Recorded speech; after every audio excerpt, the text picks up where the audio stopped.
কার্য দিবস সময় চেয়েছেন।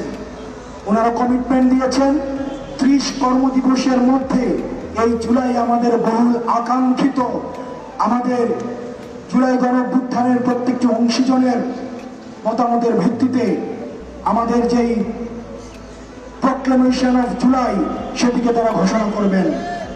কিন্তু ইতিপূর্বেও ঘোষণাপত্র প্রণয়নের কথা বলে সরকার আমাদের সাথে স্পষ্টত তালবাহানা করেছে। একই সাথে সাথে আমরা দেখতে পাচ্ছি এই জুলাই ঘোষণাপত্র নিয়ে রাজনৈতিক দলগুলোর মধ্যে দ্বিধাদ্বন্দ্ব রয়েছে। আমরা স্পষ্ট বলে দিতে চাই, ঘোষণাপত্র প্রণয়নের সুনির্দিষ্ট রোডম্যাপ ঘোষণা করতে হবে। এই অন্তর্বর্তীকালীন সরকার যে 30 দিন সময় দিয়েছে, এই 30 দিন সময়কে আমরা পর্যবেক্ষণের মধ্যে রাখবো।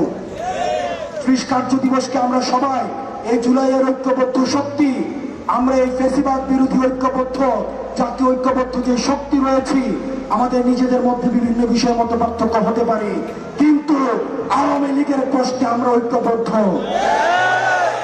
আমরা এই সমন্বিত শক্তি, আমরা এই 30 কার্য দিবস আমরা পর্যবেক্ষণের মধ্যে রাখবো। জুলাই ঘোষণাপত্রে রাজনৈতিক জনগোষ্ঠী হিসাবে আমাদের ঐতিহাসিক সংগ্রামের বিবরণ, জুলাই গণহত্যা